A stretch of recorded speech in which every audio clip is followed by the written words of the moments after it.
Hello friends, मी Vishakha. Global online मराठीमध्ये आपले सर्वांचे स्वागत आहे. आजच्या सेशनमध्ये आपल्याला राष्ट्रसंत तुकडोजी महाराज नागपूर युनिव्हर्सिटी यांच्या पी-एच-डी एंट्रन्स टेस्टसाठी म्हणजे आर-टी-एम-युनीच्या पी-एच-डी टेस्टसाठी रिसर्च मेथॉडॉलॉजी म्हणजे संशोधन कार्यप्रणाली या विषयावरचे एम-सी-क्यूज बघायचे आहेत. एम-सी-क्यूज थ्रू आपल्याला कन्सेप्ट क्लिअर करायचा आहे, ज्याचं हे आजचं आपलं 18वं लेक्चर आहे. ऑलरेडी 17 लेक्चर्स कंप्लीट झालेले आहेत रिसर्च मेथॉडॉलॉजी या टॉपिकवरचे. So let's start the today session. Session start करण्यापूर्वी एक इम्पॉर्टंट सूचना किंवा संधी आहे त्या स्टुडंटसाठी जे स्टुडंट्स यावर्षीची एक्झाम टार्गेट करत आहेत. जसं की आपल्याला माहिती आहे एक्झामचा पॅटर्न असा आहे की 50% मार्क्स किंवा 50 मार्क्स हे एक सेक्शनला आहेत आणि दुसऱ्या सेक्शनला 50% मार्क्स आहेत, 50 गुण आहेत. टोटल 100 मार्क्सची ही एक्झाम आहे. त्याच्यामध्ये पहिला पार्ट सेक्शन ए जो आहे तो रिसर्च मेथॉडॉलॉजी आणि जनरल ॲप्टिट्यूडवरती आहे. रिसर्च ॲप्टिट्यूड आणि जनरल ॲप्टिट्यूड असं त्याला म्हटलं जातं. तर त्यामध्ये रिसर्चवरती 40 क्वेश्चन्स आणि जनरल ॲप्टिट्यूडवरती 10 क्वेश्चन्स असा हा रेशिओ असणार आहे. सो यासाठी आम्ही एक फुल कोर्स घेऊन आलो स्पेशली फॉर सेक्शन ए.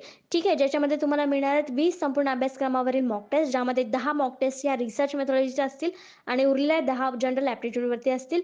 सभोवताच संपूर्ण अभ्यासक्रमावरील notes, video lectures, 1500 plus MCQ PDF for research मेथॉडॉलॉजी.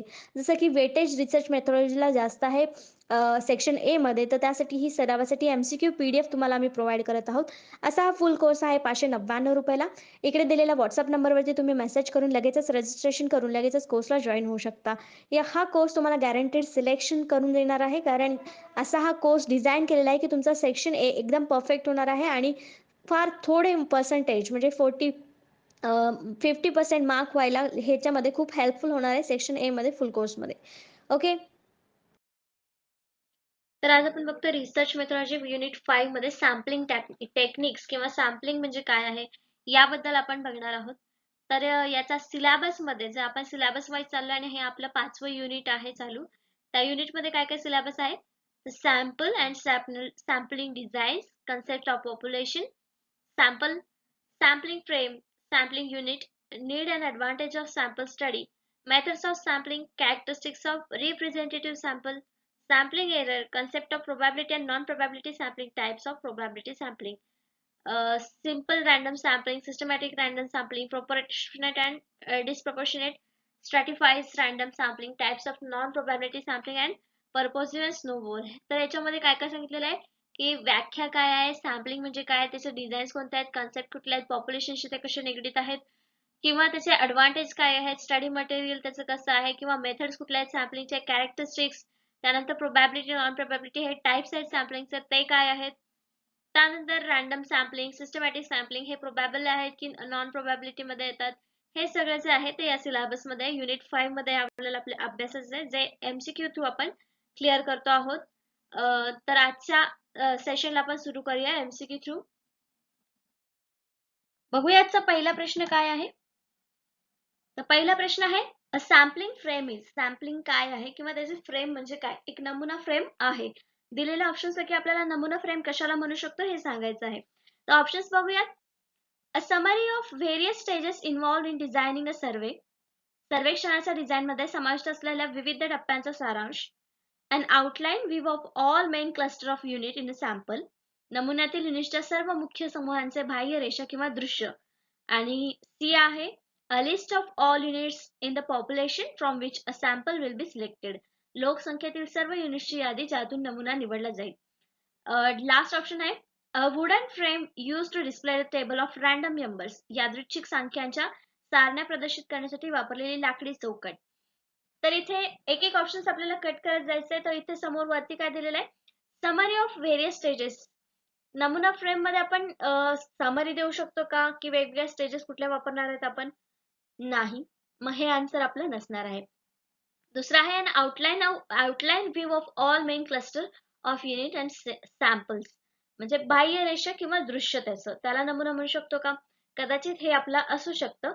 पण अजून एक यापेक्षा मोर ॲक्युरेट आन्सर कोणता आहे, कुठला ऑप्शन आहे? तर C a list of all units. इथे काय दिलेलं आहे, इथे मेन क्लस्टर दिले पण इथे ऑल युनिट्स दिलेले आहे. इन पॉप्युलेशन, सॅम्पल्स आपण कशातून निवडतो, तर पॉप्युलेशन मधून. म्हणून इथे दिलेलं आहे की all units in the population from which sample will be selected. प्रत्येक सगळ्या युनिट्स मधून, पॉप्युलेशनच्या सगळ्या युनिट्स मधून कुठलेही सॅम्पल सिलेक्टेड जाणार आहे त्याची लिस्ट जी आहे त्याला आपण सॅम्पलिंग फ्रेम असं म्हणतो. म्हणजे आपल्या इथे करेक्ट आन्सर काय येणार आहे, C A list of all the units in the population from which sample will be selected. ज्यातून सॅम्पल सिलेक्ट केलं जाऊ शकतं अशा सगळ्या युनिट्सची लिस्ट म्हणजे सॅम्पलिंग फ्रेम होय. असं आपण थोडक्यात डेफिनेशन त्याची करू शकतो. तर आपल्याला इथे आन्सर सी मिळालं होतं. तर a sampling frame is a list of other device used to define a researcher's population of interest. तर सॅम्पलिंग फ्रेम काय आहे? लिस्ट आहे किंवा अदर डिव्हाइस आहे. त्याला इथे डिव्हाइस म्हणून संबोधलं आहे. तर कसला डिव्हाइस आहे? की रिसर्चर्स पॉप्युलेशन इंटरेस्ट म्हणजे कुठल्या पॉप्युलेशनमध्ये कुठल्या प्रकारच्या लोकसंख्येमध्ये रिसर्चरला इंटरेस्ट आहेत हे दाखवण्यासाठीचं एक लिस्ट आहे किंवा एक ज्याला आपण रचना म्हणतो ते आहे. The sampling frame defines the set of elements from which researchers can select sample of the target population. त्याच्यामध्ये काय सांगितलेलं सॅम्पलिंग फ्रेम मध्ये रिसर्चरला जी पॉप्युलेशन टार्गेट पॉप्युलेशन म्हणजे काय तर जे आपल्याला म्हणजे स्पेसिफिक लोकांची निवड करतो आपण रिसर्च करताना कुठलेही तर त्याला आपण टार्गेट पॉप्युलेशन म्हणतो. जसं की आपण बोलतो की 10th प्लस स्टुडंट्सची अभ्यास करायचे की ते कुठल्या फॅकल्टीला जात आहेत, आर्ट्सला जात आहेत, कॉमर्सला जात आहेत की सायन्सला जात आहेत. या सगळ्यांचा रिसर्च जर करायचा आहे आपल्याला तर आपण कुठले टार्गेट करणार आहेत पॉप्युलेशन 10th पास आउट किंवा जस्ट 10th ज्यांची क्लिअर झालेले आहेत त्या टार्गेट पॉप्युलेशनला आपण बघणार आहोत. तर त्याला टार्गेट पॉप्युलेशन म्हणतात. Comprehensive refers to the degree to which sampling frame cover the entire target population. तर सॅम्पलिंग फ्रेम काय करते सगळी टार्गेट पॉप्युलेशन त्याच्यामध्ये कव्हर करत असते. टार्गेट पॉप्युलेशन ही आपल्या रिसर्चसाठी आपण स्पेसिफिकली निवडत असतो. नेक्स्ट क्वेश्चन आपण बघतो सेकंड नंबरचा. It is helpful to use a multi-stage cluster sample when multi-stage cluster sample cluster नमुना वापरणे उपयुक्त आहे जेव्हा ऑप्शन्स आहेत the population is widely dispersed geographically लोकसंख्या भौगोलिक दृष्ट्या मोठ्या प्रमाणावर पसरलेली आहे. You have limited time money available for travelling आपल्याकडे प्रवासासाठी मर्यादित वेळ आणि पैसा उपलब्ध आहे. You want to use probability sample in order to generalise the result परिणामांचे सामान्यीकरण करण्यासाठी तुम्हाला संभाव्यता नमुना वापरायचा आहे. D all of the above वरील सर्व. तर याच्यामध्ये काय क्लस्टर नमुना कशासाठी वापरला जातो जेव्हा जेव्हा लोकसंख्या मोठ्या प्रमाणावर विस्तारलेली आहे तेव्हा पण वापरला जातो किंवा आपल्याकडे पैसा किंवा मर्यादित वेळ आहे या दोन्हीची लिमिट आहे तेव्हा सुद्धा हा वापरला जातो. आणि तिसरा आहे you want to use probability sample in order to generalise the result परिणामांचे सामान्यीकरण करण्यासाठी तुम्हाला संभाव्यता नमुना वापरायचा आहे. म्हणजे क्लस्टर नमुना हा संभाव्यतामध्ये येतो आणि हा जेव्हा आपल्याला वापरायचा असतो तो त्यावेळेस तो उपयोग येतो. म्हणजे हे पण स्टेटमेंट आपलं बरोबर आहे. या तिन्ही वेळेस हा उपयुक्त येतो. म्हणजे आपला करेक्ट आन्सर इथे काय असणार आहे D. D all of the above हे जे आपलं करेक्ट आन्सर आहे याच. हे तिन्ही गोष्टींमध्ये क्लस्टर नमुना वापरला जातो. क्लस्टर नमुना काय आहे आपण एक्सप्लेन करून घेऊया. Cluster sampling is a probability sampling method. दोन आपण बघितले होते. एक प्रोबॅबिलिटी होतं आणि दुसरं नॉन प्रोबॅबिलिटी होतं. तर क्लस्टर सॅम्पलिंग हे प्रोबॅबलर आहे. प्रोबॅबिलिटी सॅम्पलिंग मेथड आहे in which you divide a population into clusters such as district और स्कूल्स. म्हणजे याच्यामध्ये आपण पॉप्युलेशन काय करतो क्लस्टर्स मध्ये डिवाइड करतो. क्लस्टर्स म्हणजे कसं असू शकतं जिल्हे असू शकतात डिस्ट्रिक्ट किंवा स्कूल. हे आपण स्पेसिफिकली एक क्लस्टर निवडतोय एक डिस्ट्रिक्टचा निवडतोय दुसऱ्या स्कूलचा निवडतोय. तर हे जे आहेत ते पॉप्युलेशन आपण क्लस्टर मध्ये निवडतो and then randomly select some of this cluster as your sample. आणि मग याच्यापैकी आपण कोणाला तरी सॅम्पल म्हणून निवडत असतो. म्हणजे जसे स्कूल्स बघितलेत आपण महाराष्ट्रातील स्कूल्स किंवा महाराष्ट्रातले स्पेसिफिकली आपण बघतो पुण्यातील स्कूल. मग पुण्यातील स्कूल्स मध्ये कुठल्या स्पेसिफिक स्कूल्स जे हायस्कूल की प्रायमरी स्कूल हे पण आपण इथं क्लस्टर मध्ये निवडू शकतो सॅम्पल्स म्हणून. The cluster should ideally each be mini representation of the population as whole. म्हणजे काय mini representation of the population as a whole. म्हणजे एका शाळेचा जर सर्वे केला तर त्याच्यामध्ये मिड डे मीलची काय अवस्था आहे अशी बघून दुसऱ्या शाळेच्या स्कूलमध्ये पण ती अवस्था असेल का या सगळ्यावरून आपल्याला दुसऱ्या म्हणजे इतर ठिकाणच्या शाळांमध्ये देखील अंदाज लावता येतो. मनी रिप्रेझेंटेशन असतं बाकीच्या स्कूलच्या क्लस्टर नमुन्यांच्या बाबतीत. There are 3 types of cluster sampling. Single stage, दुसरा आहे डबल स्टेज आणि तिसरा आहे multi stage clustering. In all 3 types, you first divide the population into cluster, then randomly select cluster for use in your sample. तर मग काय करतो सुरुवातीला आपण याच्यामध्ये क्लस्टर मध्ये डिवाइड करतो, सिंगल आहे, डबल आहे की मल्टी स्टेज आहे. आणि त्यानंतर मग आपण त्यातून काय करतो, आपल्या रिसर्चसाठी कुठला उपयोगी आहे तो सॅम्पल आपण निवडतो. तर in single stage sampling you collect data from every unit within the selected clusters. म्हणजे जे काय आपण सिलेक्ट केलेले क्लस्टर आहे, जसं डिस्ट्रिक्ट आहे, स्कूल आहे, तर त्याच्यातून आपण युनिट निवडत असतो आपल्या सॅम्पल्स म्हणून. डबल स्टेज सॅम्पलिंग मध्ये you select random sample units from within the cluster. मग या क्लस्टर मध्ये आपण रॅन्डम सॅम्पलिंग निवडत असतो सेकंड डबल स्टेज सॅम्पलिंग मध्ये. आणि तिसरा टाइप आहे मल्टी स्टेज सॅम्पलिंग. त्याच्यामध्ये you repeat the procedure and randomly sampling elements from within the clusters until you have reach the manageable sample size. तर मल्टी स्टेज सॅम्पलिंग मध्ये काय करतो, जोपर्यंत आपल्याला रिझल्ट किंवा व्यवस्थित कन्क्लुजन मिळत नाही आणि सॅम्पल साइज व्यवस्थित मिळत नाहीये, तोपर्यंत आपण यामधून इकडून इकडून इकडून इकडून असे सॅम्पल्स निवडतच असतो रॅन्डमली. तर अशा प्रकारे हे 3 स्टेज समजले क्लस्टर सॅम्पलिंग मध्ये. Single stage sampling, double stage sampling, multi stage sampling. आणि क्लस्टर सॅम्पलिंग म्हणजे काय, तर ते डिव्हिजन असतात पॉप्युलेशनचे, जसं की डिस्ट्रिक्ट किंवा स्कूल, हे आपल्याला लक्षात ठेवायचं आहे. नेक्स्ट क्वेश्चन बघतो आपण थर्ड नंबरचा. The standard error is a statistical measure of. मानक त्रुटी हे सांख्यिकीय उपाय आहे. तर कशाचा? Standard error is a statistical measure of. Statistical measure आहे स्टँडर्ड एरर म्हणजे कशाचा हे आपल्याला सांगायचं आहे. ऑप्शन्स आहेत the normal distribution of scores around the sample mean. नमुन्याभोवती गुणांचे सामान्य वितरण म्हणजे the extent to which sample means is likely to differ from the population mean. लोकसंख्येच्या सरासरीपेक्षा नमुना सरासरी किती वेगळी असण्याची शक्यता आहे, त्याचं मानक आहे. The clustering of scores at each end of survey scale. Survey स्केलच्या प्रत्येक टोकाला स्कोरिंगचे क्लस्टरिंग केले जातं, त्याचं मेजर आहे. The degree to which a sample has been accurately stratified. ज्या प्रमाणात नमुना अचूक सरीकृत केला गेला आहे त्याचं मेजर आहे. तर स्टँडर्ड एरर हे कशाचं प्रतीक आहे किंवा मेजर आहे, तर ते बी, लोकसंख्येच्या सरावापेक्षा नमुना सरासरी किती वेगळी असण्याची शक्यता आहे याचं मानक किंवा याचं मोजमाप उपाय हे स्टँडर्ड एररला म्हणतात. तर स्टँडर्ड एरर म्हणजे काय आहे ते आपण समजून घेऊया. करेक्ट ऑप्शन आपल्याला बी मिळालं स्टँडर्ड एररचं. आता the standard error is that which can be calculated as the difference between population average and sample average. तर आपल्याला क्वेश्चन मध्येच आन्सर मिळालं होतं की स्टँडर्ड एरर म्हणजे काय आहे, तर difference between population average and the sample average. दोन्हीचा ॲव्हरेज आहे, पण कशाचा, पॉप्युलेशन ॲव्हरेज आणि दुसरा आहे सॅम्पल ॲव्हरेज. या दोन्हीमध्ये किती डिफरन्स आहे तो आपल्याला इथे कॅल्क्युलेट करायचा असतो. त्याला काय म्हणतो आपण, standard error. Once the sample has been selected randomly, we can determine the probable difference the sample and the population as a whole. मग एकदा का आपण रॅन्डमली सॅम्पल सिलेक्ट केले की त्यातून काय डिफरन्स निघतो किंवा होल पॉप्युलेशन मधून काय रिझल्ट लागणार आहे त्यातून आपण स्टँडर्ड एरर काढू शकतो. As a range, we usually express our results, therefore, with a high degree of confidence that our result apply to the entire population. म्हणजे जे काय रिझल्ट त्याचं येतं, कन्क्लुजन येतं, ते आपण तिथे मांडत असतो किंवा ते आपण होल पॉप्युलेशन साठी लागू करत असतो. प्लस और मायनस लिटल म्हणजे त्याच्यापेक्षा थोडंसं अधिक किंवा कमी तिथे होऊ शकतात रिझल्ट मध्ये. It sounds more tentative than we might like, but it cannot be more accurate than that. It should be pointed out that stratification of sample can reduce the standard error. तर हे कशाने standard error जो आहे तो कशाने कमी केला जाऊ शकतो, stratification of sample can reduce the standard error. तर मग आपल्याला असा पण प्रश्न येऊ शकतो की स्टँडर्ड ऑफ एरर कमी करण्यासाठी कोणती गोष्ट कारणीभूत आहे, तर आपण सांगू शकतो stratification of sample. Next question आपण बघतोय फोर्थ नंबरचा.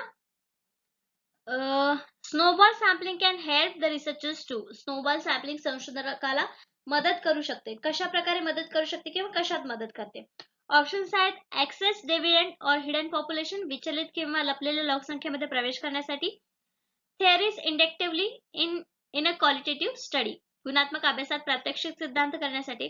Overcome the problem of not having accessible sampling frame, प्रवेश करण्यायोग्य सॅम्पलिंग फ्रेम नसण्याच्या समस्येवर मात करण्यासाठी.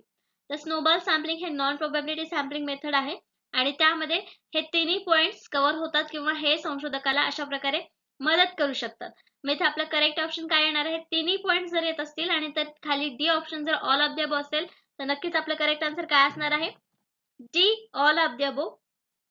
वरील सर्व गोष्टींमध्ये स्नोबॉल सॅम्पलिंग संशोधकाला मदत करू शकते किंवा अशा प्रकारे संशोधकाला मदत करू शकते. तर स्नोबॉल सॅम्पलिंग काय आहे आपण स्पष्ट करून घेऊया.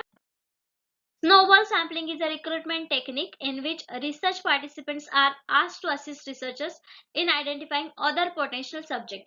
म्हणजे जो काही रिसर्च करणारा व्यक्ती आहे त्याला रिसर्च दुसरे व्यक्ती जे आहेत पार्टिसिपंट जे आहेत ऍज अ सॅम्पल म्हणून जे पार्टिसिपंट झाले ते सजेस्ट करू शकतात की अजून कोणता विषय किंवा अजून कोणता सॅम्पल त्यांच्यासाठी उपयोगी आहे.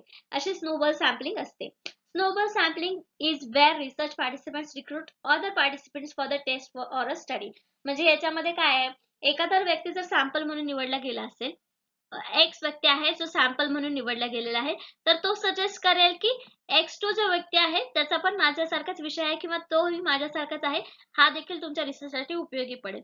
मग X2 काय करेल, अरे X30 जो आहे तो पण माझ्याच कॅटेगरीचा आहे किंवा माझ्याच कंपनीमध्ये जॉब करतो आहे, एक सारखं त्यांचं सगळ्यांचं वैशिष्ट्य आहे आणि ते एकमेकांना सजेस्ट करतायत रिसर्चरला. कोणाला सजेस्ट करतायत तर रिसर्चरला. मग अशा प्रकारच्या सॅम्पलिंग मेथडला स्नोबॉल सॅम्पलिंग असं म्हणतात. It is used where potential participants are hard to find. Potential participants याच्यामध्ये हार्ड टू फाइंड असतात. It's called snowball sampling because once you have ball rolling it picks up more snow along the way it becomes larger and larger. तर याच्यामध्ये काय होतं तर snowball sampling थोडीशी आपल्याला कठीण का म्हटलं जातं, कारण एकदा का आपण बॉल फेकला तर त्याच्यावरती स्नो लागतच जातो आणि मग तिथे आपली संख्या जी आहे ती मोठी होण्याची शक्यता असते. The process of snowball sampling is much like asking your subjects to nominate another person with the same trait as your next subject. The researchers then observe the nominated subject and continues the same way until the obtaining sufficient number of the subject. Subject म्हणजे इथे आपण samples किंवा जे व्यक्ती आहेत ज्यांच्याबद्दल आपण data गोळा करणार आहेत अशा अर्थाने घेतलेला आहे. तर अशा प्रकारे स्नोबॉल सॅम्पलिंग आपण एक्सप्लेन करू शकतो. नेक्स्ट क्वेश्चन बघतो आपण 5th नंबरचा. Which of the following is not characteristics of quota sampling. खालीलपैकी कोटा सॅम्पलिंगचं वैशिष्ट्य कोणतं नाहीये. तर कोटा सॅम्पलिंग देखील आपल्याला माहिती आहे नॉन प्रोबॅबिलिटी सॅम्पलिंगची एक पद्धत आहे. The researchers chooses who to approach. आपले ऑप्शन्स आहेत. The researchers chooses who to approach and so might bias an sample. संशोधक कोणाशी संपर्क साधायचा हे निवडतो आणि त्यामुळे नमुन्याचा पक्षपात करू शकतो. वैशिष्ट्य विचारलेले आहेत. पक्षपात करू शकतो हे त्याचं वैशिष्ट्य आहे का? नाही. Those who are available to survey in public places are unlikely to constitution to the representative sample. जे सार्वजनिक ठिकाणी सर्वेक्षण करण्यासाठी उपलब्ध आहेत त्यांना प्रतिनिधी नमुना तयार होण्याची शक्यता असते. The random selection of unit makes it possible to calculate the standard errors. युनिट्सची यादृच्छिक निवड मानक त्रुटींची गणना करणे शक्य करते. आणि it is relatively fast cheap way of finding about the public opinions. त्याच्यापैकी करेक्ट किंवा योग्य कॅरेक्टरिस्टिक जे आहे ते आहे इथे सी, म्हणजे करेक्ट ऑप्शन देखील आपल्या इथे सी आहे. The random selection of unit makes it possible to calculate the standard error. Standard error जे आहे ते कॅल्क्युलेट होण्यासाठी इथे तयार होऊ शकते किंवा इथे शक्यता असते असं आपण म्हणू शकतो. तर कोटा सॅम्पलिंग काय आहे नक्की आपण समजून घेऊया. डेफिनेशन आहे Kota सॅम्पलिंगची. Quota sampling is a sampling methodology wherein data is collected from the homogeneous group. तर homogeneous group मधून इथे आपण माहिती गोळा करतो. homogeneous म्हणजे काय तर एक सारखे ग्रुप. हे homogeneous group म्हणजे काय दिलेले आहेत, एक सारखे ग्रुप. एका ग्रुपाचं वैशिष्ट्य सेम आहे, दुसरा ग्रुप आहे त्याचं पण सेम वैशिष्ट्य. असे 2-3 गट आहे आणि homogeneous ग्रुप कडून आपण डेटा गोळा करतोय कोटा सॅम्पलिंग मध्ये. It involves two-step process where two variables can be used to filter information from the population. It can easily be administrated and helps in quick comparison. त्याचं वैशिष्ट्य काय सांगू शकतो आपण, हे ऍडमिनिस्ट्रेशन मध्ये हेल्प करतं आणि क्विक कंपॅरिझन साठी मदत करतं. 2 स्टेप प्रोसेस आहे, हे देखील त्याचं वैशिष्ट्य आहे कारण याच्यामध्ये 2 व्हेरिएबल्स असतात. 2 फिल्टर इन्फॉर्मेशन या पॉप्युलेशन मधून ते काढू शकतात. In production quotas, a government or a group of producers limit the supply of particular product in order to maintain the certain price level. तर कोटामध्ये काय सांगितलेलं, कोटा पद्धत कशासाठी म्हणतात की गव्हर्नमेंट प्रत्येक गोष्टीचा एक कोटा ठरवून देते आणि त्याचा कोटा ठरवण्याची गरज काय असते तर पैसा जो आहे आणि वस्तू ज्या आहेत त्यांचा पुरवठा व्यवस्थित व्हावा यासाठी हा कोटा ठरवून दिलेला असतो. गव्हर्नमेंटने लिमिट ठरवून दिलेली असते. त्या प्रकारे हा कोटा सॅम्पलिंग आहे. For example, the organisation of petroleum exporting countries set the production quota for crude oil. जसं की जे ऑर्गनायझेशन्स आहेत जे पेट्रोल बनवतात किंवा ऑइल बनवतात त्यांच्यासाठी प्रोडक्शनचा एक कोटा ठरवून दिलेला आहे क्रूड ऑइलसाठी. का? तर प्राइस मेंटेन करण्यासाठी. Price of crude oil in the world market. तर वर्ल्ड मार्केटमध्ये ही प्राइस ठरवण्यासाठी त्याचं प्रोडक्शनवर लिमिट घालण्यात आले. जर प्रोडक्शन जास्त झालं आणि पैसा कमी असेल तर ते कोण घेणार? किंवा पैसे पण जास्त आहे आणि प्रोडक्शन पण जास्त झालं, अशा वेळेस पैसा बरोबर कोटा झाला नाही आणि पैसे जास्त झाले तर कोटच पुरला नाही, त्याचा उपयोग काय होणार ना? मग हे मेंटेन करण्यासाठी वर्ल्ड मार्केटमध्ये हे मेंटेन करण्यासाठी आपल्याला कोटा सॅम्पल तिथे यूज करावा लागतो, कोटा ठरवावा लागतो. असं एक एक्झाम्पल त्यांनी दिलेलं आहे. अशा प्रकारे कोटा सॅम्पलिंग आपण देऊ शकतो. नेक्स्ट क्वेश्चन बघतो आपण 6 नंबरचा. The findings from a study of young single mothers at university can be generalized to the population of. विद्यापीठातील तरुण अविवाहित मातांच्या अभ्यासाचे निष्कर्ष लोकसंख्येनुसार सामान्यीकृत केले जाऊ शकतात. हे काही आपल्याला एक्झाम्पल्स दिलेले आहेत, त्यापैकी कुठलं स्टेटमेंट किंवा पॉप्युलेशन वरती हे फाइंडिंग्स किंवा जनरलायझेशन निघू शकतं हे आपल्याला सांगायचं आहे. त्यांनी काय सांगितलेलं आहे? Young single mothers at university हे एक आपल्याला स्टेटमेंट दिलेलं आहे. स्टडी फाइंडिंग्स आहे. तर जनरलायझेशन त्याच्यातून काय निघू शकतं? ऑप्शन्स आहेत all young single mothers at that university. त्या विद्यापीठात सर्व तरुण अविवाहित माता आहेत. All young single mothers in that society. त्या समाजातील सर्व तरुण अविवाहित माता आहेत. All single mothers in all university. सर्व विद्यापीठांमध्ये सर्व अविवाहित माता. All young women in that university. त्या विद्यापीठात सर्व तरुणी आहेत. त्यापैकी करेक्ट आन्सर मध्ये करेक्ट ऑप्शन आहे ए, कारण ह्याच्यामध्ये सगळ्याच गोष्टी येतात. ऑल पण आल्यात म्हणजे सगळ्याच आल्यात. यंग सिंगल मदर्स हे सगळे स्पेशल आलेले आहेत आणि त्यात कुठे आले आहेत तर त्या ऍट दॅट युनिव्हर्सिटी म्हणजे सगळ्याच गोष्टी याच्यामध्ये आपल्याला इन्क्लूड झालेल्या म्हणजे हे जी गोष्ट आहे ती जनरलाइज झालेलं आहे. या माहितीवरून आपल्याला ही सगळी एक स्टेटमेंट आपण तयार करू शकतो. म्हणजे याचं करेक्ट आन्सर आपल्याला इथे ए मिळालेला आहे. The finding of research based on random sampling of population can be fairly applied to the population as a whole, but only that population. म्हणजे काय सांगितलेलं आता रॅन्डम सॅम्पलिंग मध्ये जेव्हा आपण गोष्टी निवडतो किंवा सॅम्पल्स निवडतो तेव्हा ते फॉर पॉप्युलेशन साठी ते लागू असतं असं आपण म्हणतो, जो काही त्याचा निष्कर्ष किंवा रिझल्ट येतो. This means that we must be very clear about the population we wish to study before drawing down the sample. म्हणजे जेव्हा कधी आपल्याला अभ्यास करायचा आहे आणि सॅम्पल्स निवडायचे आहेत तेव्हा आपण आपल्या पॉप्युलेशन बद्दल, टार्गेट पॉप्युलेशन बद्दल क्लिअर असलं पाहिजे, तेव्हाच ते आपले रिझल्ट व्यवस्थित येतील. There may be superficial resemblance between various population but there may be substantial difference as well. म्हणजे त्याच्यामध्ये पॉप्युलेशन मध्ये काही वेळेस डिफरन्स पण असतील, काही वेळेस त्याच्यामध्ये स्पेशलायझेशन पण येतील. We simply don't know until we do the research. जोपर्यंत आपण रिसर्च करत नाही त्या सॅम्पल्सला घेऊन तोपर्यंत आपल्याला त्याच्यातून काही माहिती हाताला लागणार नाही किंवा ते सॅम्पल्स कसे आहेत ते सुद्धा आपल्याला समजणार नाही. It is better to claim for your findings only that which can be defended because this will earn greater respect for your work. त्याच्यामध्ये काय करायचं आहे आपल्याला तर सॅम्पल्स जे आहेत ते काळजीपूर्वक निवडायचे आहेत, कारण त्याच्यातून येणारे रिझल्ट जो आहे तो आपल्याला रिस्पेक्ट देणार आहे, आपल्या कामाला रिस्पेक्ट देणार आहे. म्हणून जे सॅम्पल्स निवडायचे असतात ते केअरफुली निवडायचे असतात. 7 नंबरचा क्वेश्चन आहे. The term data processing error refers to. data processing error या शब्दाचा संदर्भ आहे किंवा याच्यासाठी रिलेटेड आहे, याच्यासाठी वापरतात. ऑप्शन्स आहेत ऍक्टिव्हिटीज और event related to the sampling process. Example non response. Sampling प्रक्रियेशी संबंधित उपक्रम किंवा कार्यक्रम, उदाहरणार्थ प्रतिसाद नाही या प्रकारे. दुसरं आहे faulty techniques of coding and managing data. Coding आणि डेटा विस्थापित करण्याचे दोषपूर्ण तंत्र. Problems with the implementation of research process. संशोधन प्रक्रियेत अंमलबजावणीमध्ये समस्या असणे. The unavoidable discrepancy between the sample and the population. नमुना आणि लोकसंख्येमध्ये अपरिहार्य विसंगती. तर डेटा प्रोसेसिंग एरर हे कशाशी रिलेटेड? आपलं करेक्ट आन्सर इथे आहे B, faulty techniques and coding of managing data.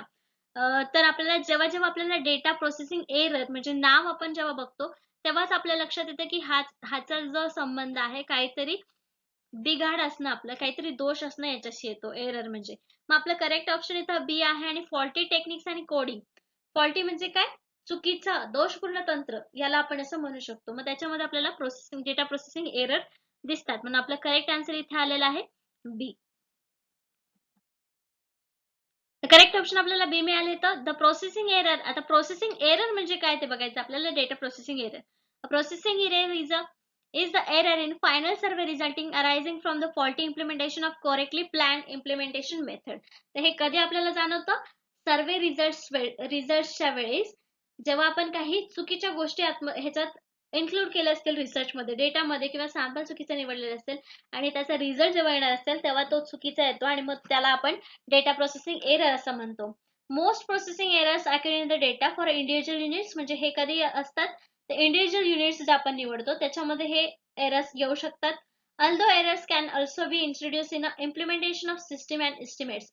म्हणजे कधी कधी सिस्टीम्स अँड एस्टिमेट्स जेव्हा आपण ऍड करतो किंवा रिसर्च साठी वापरतो तेव्हा त्यात सुद्धा आपल्याला या प्रकारचे एरर्स दिसून येतात, पण मोस्टली हे इंडिव्हिज्युअल युनिट्स मध्येच दिसून येतात.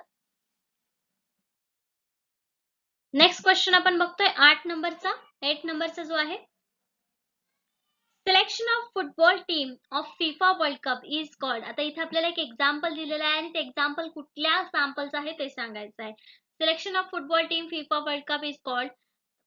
फिफा विश्वचषकासाठी फुटबॉल संघाच्या निवडीला काय म्हणतात किंवा कुठला सॅम्पलिंग असं म्हणतात? ऑप्शन्स आहेत random sampling, systematic sampling, purposive sampling आणि क्लस्टर सॅम्पलिंग. रॅन्डम सॅम्पलिंग आपण बघितलं की होल पॉप्युलेशन मधून आपल्याला त्यातले कुठलेही व्यक्ती किंवा पॉप्युलेशन जे आहे ते रॅन्डम सॅम्पल म्हणून निवडता येते. सिस्टमॅटिक मध्ये सुद्धा आपल्याला एक सिस्टमॅटिक पद्धत असते आणि त्यातून आपल्याला सॅम्पल्स निवडायचे असतात. पण इथे आपल्याला फुटबॉलसाठी म्हणजे ज्या लोकांना फुटबॉल येतो आहे, फुटबॉल येतो आहे अशाच लोकांना निवडायचं आहे. मग हे काय झालं, आपलं टार्गेट पॉप्युलेशन पण होईलच, पण त्याच्यामध्ये काहीतरी उद्देश आहे. मग ह्याला आपण पर्पज सॅम्पलिंग म्हणू शकतो का? उद्देशपूर्ण नमुना म्हणू शकतो का? हो, याला उद्देशपूर्ण नमुना म्हणू शकतो, कारण विश्वचषक खेळण्यासाठी फुटबॉल संघाची निवड करतो आपण. मग त्यामध्ये आपण नमुना म्हणून ह्या लोकांना निवडतोय ज्यांना फुटबॉल येतोय किंवा त्याची प्रॅक्टिस आहे. मग आपण इथे करेक्ट आन्सर काय देणार आहोत? तर सी, पर्पोजिव्ह सॅम्पलिंग म्हणजे उद्देशपूर्ण नमुना, ज्याच्यामध्ये काहीतरी उद्देश आहे. इथे पर्पोजिव्ह सॅम्पलिंग. तर पर्पोजिव्ह सॅम्पलिंग काय आहे आपण समजून घेऊया. Purposive sampling also known as judgmental. तर पर्पोजिव्ह सॅम्पलिंगलाच आपण जजमेंटल देखील म्हणू शकतो. जजमेंटल सॅम्पलिंग, सिलेक्टिव्ह और सब्जेक्टिव्ह सॅम्पलिंग. तर एवढे नाव आहेत पर्पोजिव्ह सॅम्पलिंगला, जजमेंटल, सिलेक्टिव्ह और सब्जेक्टिव्ह सॅम्पलिंग. तर यापैकी कुठल्याही जर क्वेश्चन मध्ये आपल्याला वर्ड आला तर आपल्या लक्षात पाहिजे की जजमेंटल, पर्पोजिव्ह, सिलेक्टिव्ह, सब्जेक्टिव्ह हे एकच सॅम्पलिंगची पद्धत आहे आणि एकच प्रकारे त्याच्यामध्ये आपण सॅम्पल्स निवडत असतो. Is a form of non probability sampling. आपण लास्ट लेक्चर मध्ये बघितले की प्रोबॅबल सॅम्पल कोणते आहेत आणि नॉन प्रोबॅबिलिटी सॅम्पलिंग कोणते आहेत. तर पर्पोजिव्ह म्हणजे जजमेंटल सॅम्पलिंग जे आहे ते नॉन प्रोबॅबिलिटी सॅम्पलिंग मध्ये येतात. which researchers rely on their own judgment when choosing members of population to participate in their survey. तर जेव्हा रिसर्चर्स आपल्या रिसर्च मध्ये, सर्वे मध्ये त्यांच्या मनानी जजमेंटनी मेंबर्स चूज करतात पॉप्युलेशन मधून ऍज अ पार्टिसिपेंट्स म्हणून, त्याच्यावरती ते रिसर्च पूर्ण अवलंबून असतं. म्हणजे हा रिसर्च पूर्ण करण्यावर अवलंबून असतो तर रिसर्चरवर.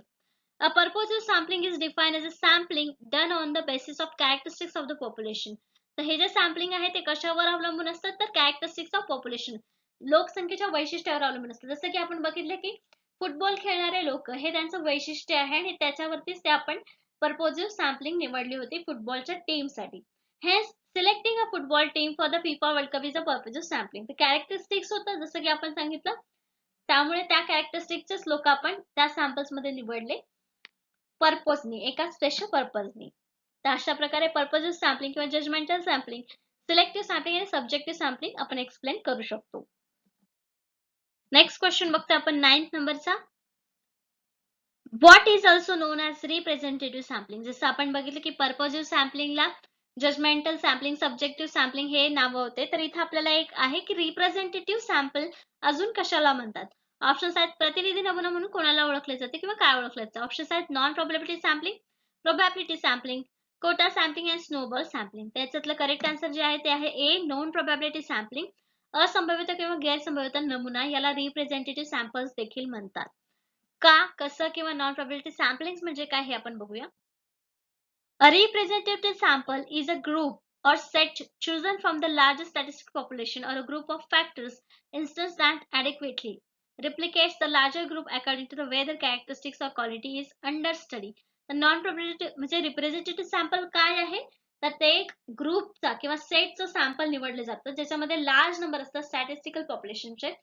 सांख्यिकीय लोकसंख्या जी आहे ती इथे मोठ्या प्रमाणात असते, ग्रुपमध्ये असते, फॅक्टर्स त्याच्यामध्ये रिप्लिकेट केलेले असतात त्याच्या स्पेसिफिक कॅरेक्टरिस्टिक्स वरून रिप्रेझेंटेटिव्ह सॅम्पल मध्ये. मग ते कशाचं वैशिष्ट्य आहे, नॉन प्रोबॅबिलिटी सॅम्पलिंगचं वैशिष्ट्य आहे. मग ते रिप्रेझेंटेटिव्ह सॅम्पल्सला आपण नॉन प्रोबॅबिलिटी सॅम्पल्स देखील असं म्हणू शकतो. नेक्स्ट क्वेश्चन बघतो आपण 10th नंबरचा, ज्यामध्ये आहे interviewing all member of given population is called. एका म्हणजे जी काय पॉप्युलेशन आपल्याला सगळी माहिती आहे त्याच्यामध्ये आपण सगळ्याच लोकांचा इंटरव्ह्यू घेतोय, दिलेल्या लोकसंख्येच्या सर्व सदस्यांच्या मुलाखतीला काय म्हणतात. ऑप्शन्स आहेत अ सॅम्पल, अ गॅलप पोल, अ सेन्सस, अ निल्सन, ऑडिट. त्याचं करेक्ट आन्सर जे आहे ते आहे सी, सेन्सस जनगणना. कारण आपण एक लोक इंटरव्ह्यू घेतो म्हणजे थोडक्यात लोकांकडे जाऊन त्यांची माहिती घेतो, म्हणजे त्यांचा इंटरव्ह्यू घेतोय. म्हणून काय म्हटलेलं आहे तर की interview all member of population, जेवढे लोक आहेत तेवढ्या सगळ्यांचा इंटरव्ह्यू घेणं, त्याला आपण सेन्सस म्हणतो, जे दर 10 वर्षांनी होत आहे, जनगणना ज्याला आपण मराठीमध्ये म्हणतो. A census is an attempt to list of all elements in group and to measure one more characteristics of those elements. Census काय आहे की एका स्पेसिफिक एलिमेंट्सची लिस्ट आहे ज्याच्यामध्ये भरपूर सारे एलिमेंट्स आहेत, ग्रुप्स आहेत, त्यांचे कॅरेक्टरिस्टिक्स आपण त्याच्यामध्ये ऍड करतोय किंवा लिहून घेतोय, नोट करतोय. A census can provide detail information on all most elements in the population.